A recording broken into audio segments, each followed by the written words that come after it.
அதிகாரம் 30.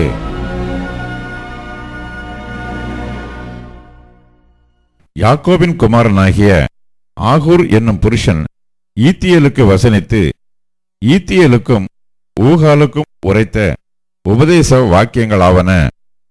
மனுஷர் எல்லாரிலும் நான் மூடன், மனுஷருக்கேற்ற புத்தி எனக்கு இல்லை. நான் ஞானத்தை கற்கவும் இல்லை, பரிசுத்தரின் அறிவை அறிந்து கொள்ளவும் இல்லை. வானத்துக்கு ஏறி இறங்கினவர் யார்? காற்றை தமது கைப்பிடிகளில் அடைக்கினவர் யார்? தண்ணீர்களை வஸ்திரத்திலே கட்டினவர் யார்? பூமியின் எல்லைகளையெல்லாம் ஸ்தாபித்தவர் யார்? அவருடைய நாமம் என்ன? அவர் குமாரனுடைய நாமம் என்ன? அதை அறிவாயோ? தேவனுடைய வசனமெல்லாம் புடமிடப்பட்டவைகள். தம்மை அண்டிக் கொள்ளுகிறவர்களுக்கு அவர் கேடகமானவர். அவருடைய வசனங்களோடு ஒன்றையும் கூட்டாதே. கூட்டினால் அவர் உன்னை கடிந்து கொள்வார். நீ பொய்யனாவாய். 2 மனு உம்மிடத்தில் கேட்கிறேன். நான் மரிக்கும் பரியந்தமும் அவைகளை எனக்கு மறுக்காமல் தாரும். மாயையையும் பொய் வசனிப்பையும் எனக்கு தூரப்படுத்தும். தரித்திரத்தையும் ஐசூரியத்தையும் எனக்கு கொடாதிருப்பீராக.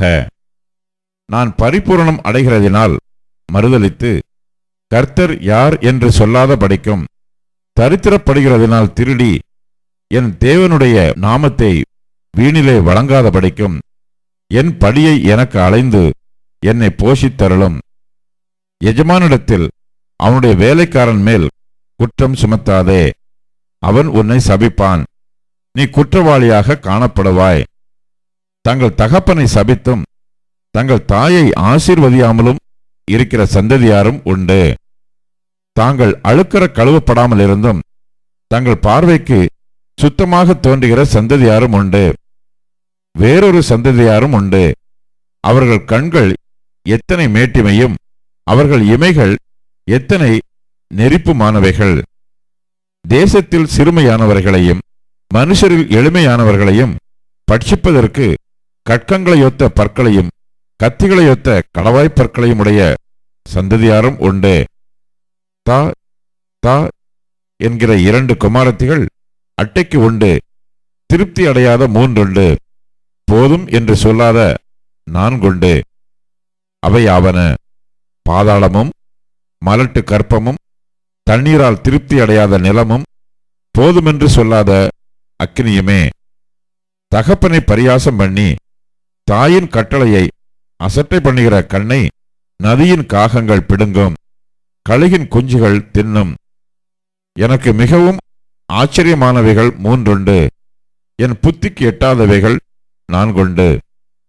அவையாவன ஆகாயத்தில் கழுகினுடைய வழியும் கண்மலையின் மேல் பாம்பினுடைய வழியும் நடுக்கடலில் கப்பலினுடைய வழியும் ஒரு கன்னிகையை நாடிய மனுஷனுடைய வழியுமே. அப்படியே விபசார ஸ்திரீனுடைய வழியும் இருக்கிறது. அவள் தின்று தன் வாயை துடைத்து நான் ஒரு பாவமும் செய்யவில்லை என்பாள். 3 நிமித்தம் பூமி சஞ்சலப்படுகிறது. 4ஐயும் அது தாங்க மாட்டாது. அரசாளுகிற அடிமையின் நிமித்தமும் போஜனத்தால் திருப்தியான மூடனின் நிமித்தமும் பகைக்கப்படத்தக்கவர்களாயிருந்தும் புருஷனுக்கு வாழ்க்கைப்பட்ட ஸ்திரீயின் நிமித்தமும் தன் நாச்சியாருக்கு பதிலாக இல்லாளாகும் அடிமை பெண்ணின் நிமித்தமுமே. பூமியில் சிறியவர்களாயிருந்தும் மகா ஞானம் உள்ளவைகள் 4 உண்டு. அவை அவன அற்பமான ஜந்துவாயிருந்தும் கோடை காலத்திலே தங்கள் ஆகாரத்தை சம்பாதிக்கிற எறும்பும் சத்துவமற்ற ஜந்துவாயிருந்தும் தங்கள் வீட்டை கண்மலையிலே தோண்டி வைக்கும் குழி முசல்களும் ராஜா இல்லாதிருந்தும் பவுஞ்சு பவுஞ்சாய் புறப்படுகிற வெட்டுக்கிளிகளும் தன் கைகளினால் வலையை பின்னி அரசர் அரைமனைகளில் இருக்கிற சிலந்தி பூச்சியுமே. வினோதமாய் அடி வைத்து நடக்கிறவைகள் 3 உண்டு. வினோத நடை உள்ளவைகள் 4 உண்டு. அவையாவன மிருகங்களில் சௌரியமானதும் ஒன்றுக்கும் பின்னடையாததுமாகிய சிங்கமும் போர்க்குதிரையும் வெள்ளாட்டுக்கடாவும் ஒருவரும் எதிர்க்கக்கூடாத ராஜாவுமே. நீ மேட்டிமையானதினால் பைத்தியமாய் நடந்து துர்ச்சிந்தை உள்ளவனாய் இருந்தாயானால் கையினால் வாயை மூடு. பாலை கடைதல் வெண்ணெயை பிறப்பிக்கும், மூக்கை பிசைதல் இரத்தத்தை பிறப்பிக்கும், அப்படியே கோபத்தை கிண்டி விடுதல் சண்டையை பிறப்பிக்கும்.